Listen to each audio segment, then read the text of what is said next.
नमस्कार माझ्या सर्वांना, मी शिवानी. गावाकडच्या स्वादमध्ये आपलं खूप खूप मनापासून स्वागत आहे. तर आज मी तुमच्यासोबत शेअर करत आहे अगदी क्रिस्पी करारी आणि अंदरून मस्तपैकी मटरचा मसाला भरलेली मटर कचोरीची रेसिपी. खूप मस्त वाटते ही. नॉर्मल कचोरीपेक्षा ही कचोरी बनवून बघा आणि खाऊन बघा, इतकी टेस्टी वाटेल ना की खूप मस्त. तर त्यासाठी काय करायचं, मिक्सरच्या भांड्यामध्ये तुम्हाला जितकं तिखट आवडत असेल ना तितक्या मिरच्या टाकायच्या, 5-7 मिरच्या टाकायच्या आणि लसणाच्या कराया टाकायच्या, थोडंसं अद्रक टाकायचं आणि थोडंसं कोथिंबीर घालायचा.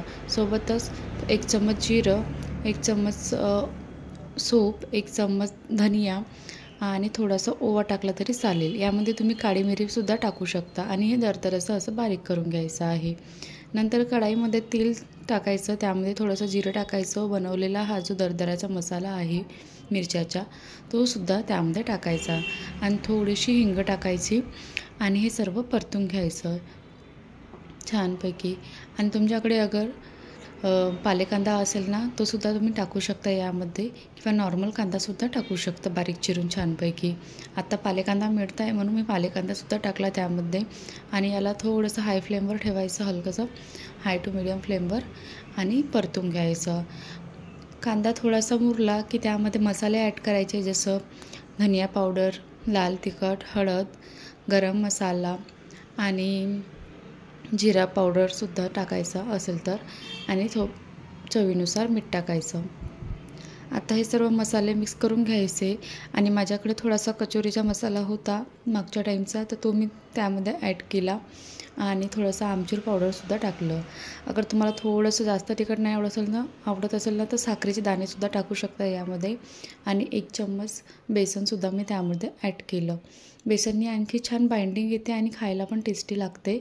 नंतर काय केलं, मी अगोदर जे मटर आहे ना ते अगोदर बॉईल करून घेतले छानपैकी. असे बघू शकता किती मुरलेले आहे ते. तर बॉईल केलेले मटर त्यामध्ये ॲड करायचे आणि एखाद्या वाटीने किंवा ग्लासने किंवा असं मॅशर वगैरे असेल ना त्याच्याने असं बारीक बारीक करून घ्यायचं. आपल्याला खूप जास्त असं बारीक नाही करायचं आहे, हलकंसं दरदरा राहील इतकंच बारीक करायचं आहे. नंतर उकडलेल्या आलू मी हाताने असं रफली थोडा मॅश करून घेतलेला आहे आणि ते सुद्धा सर्व मिक्स करून घेतलेलं आहे मसाल्यासोबत. आता ह्यावेळेस गॅसची फ्लेम कमी ठेवायची आणि मसाल्याला थोडंसं हलकंसं 1-2 मिनटं शिजवून घ्यायचं आहे. आणि थोडासा वरून धनियासुद्धा टाकायचा त्यामध्ये.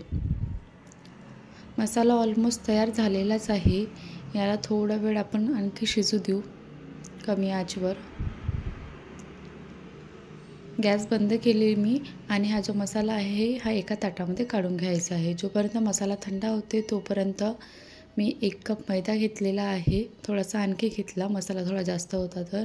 आणि त्यामध्ये थोडंसं मीठ टाकलं व अजवाईन हाताने असं मॅश करून टाकलं थोडंसं. व सोबतच यामध्ये गरम केलेलं तेलसुद्धा टाकायचं आहे. तुम्ही तूपसुद्धा टाकू शकता, तूप आवडत असेल तर. आणि यामध्ये 2 ते 3 चम्मचच्या जवळपास मोहन टाकायचं आहे. आणि मोहन टाकल बरोबर आहे की नाही आहे ह्यासाठी काय करायचं, हातामध्ये जो मैदा आहे तो घ्यायचा, अशी मुठ्ठी बनवून बघायची. अगर बरोबर बनत असेल ना तर म्हणजे तुमचं मोहन परफेक्ट झालेलं आहे असं समजून त्यामध्ये थोडं थोडं करून पाणी घालायचं आणि एक डो तयार करून घ्यायचा आहे. याला 15 ते 20 मिनटं रेस्ट करायला ठेवून देऊ. 15 ते 20 मिनटानंतर याला आणखी एकदा मळून घेऊ आणि पोळी जितके गोळे घ्यायचे आहे, जितकी पोळी बनवतो ना आपण तितके गोळे घ्यायचे आहे आणि याला थोडं लाटून घ्यायचं आहे. लाटताना हे थोडंसं असं लांबट लाटायचं. लाटल्यानंतर यामध्ये मी थोडंसं तूप लावलं पूर्णपणे आणि थोडासा मैदा चिटकून घेतला आहे. तुम्ही स्लरीसुद्धा बनवू शकता तुपाची आणि मैद्याची. आणि नाही बनवत असेल ना तर अशा पद्धतीने सुद्धा लावून घ्यायचं. अशा प्रकारे लावून झाल्यानंतर याला हलकंसं आपण बेलनने थोडं लाटून घेऊ. खूप जास्त असं हे नाही करायचं प्रेशर देऊन, हलक्या हलक्या हाताने हे करायचं आणि असं रोल करत चिपकवून घ्यायचं. नंतर बिचोबीचमध्ये कट करून घ्यायचं आणि जे कट केलेली साईड आहे ना तिला खाली ठेवायची आणि अशी छोटीशी पाती लाटून घ्यायची आहे. खूप जास्त पातळ नाही, खूप जास्त जाड नाही, नॉर्मल लाटून घ्यायची. बघा मी आणखी एकदा तुम्हाला करून दाखवते. आता याला बीचोबीचमध्ये बरोबर कट करून घ्यायचा आहे आणि हा जो कट केलेला साईड आहे त्याला खाली ठेवायचं आणि बाकीच्या साईड वर ठेवायचा आहे. आणि त्यावर लाटून घ्यायचं आहे. लाटून झाल्यानंतर जो मसाला होता त्याचे छोटे छोटे गोळे तयार करून घ्यायचे असे लाडूसारखे आणि त्यामध्ये फिलअप करायचे. जशी कचोरी आपण पॅक करतो ना किंवा मोदक करतो ना तशा पद्धतीने असं भरवून घ्यायचा मसाला. थोडंसं चापटसर करायचं आणि बीचमध्ये थोडंसं असं हलक्या हलक्या हाताने प्रेस करायचं. आणखी मी तुम्हाला काही भरून दाखवते.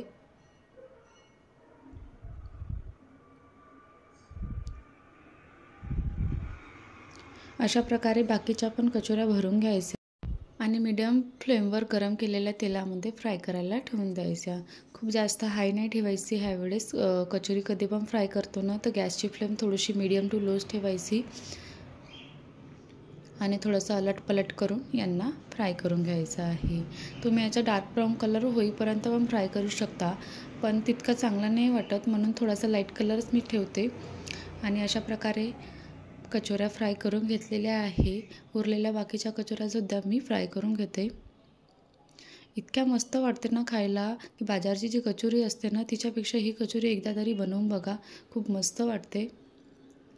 अशा प्रकारे बाकीच्या पण पूर्णपणे फ्राय करून घेतल्या.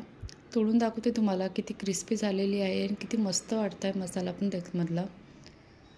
खूप छानपैकी झालेले आहे आणि लेअरसुद्धा खूप छान पडलेले आहे कचोरीला. कशी वाटली तुम्हाला माझी आजची रेसिपी कमेंटमध्ये सांगा आणि माझ्या चॅनलला सबस्क्राईब करा.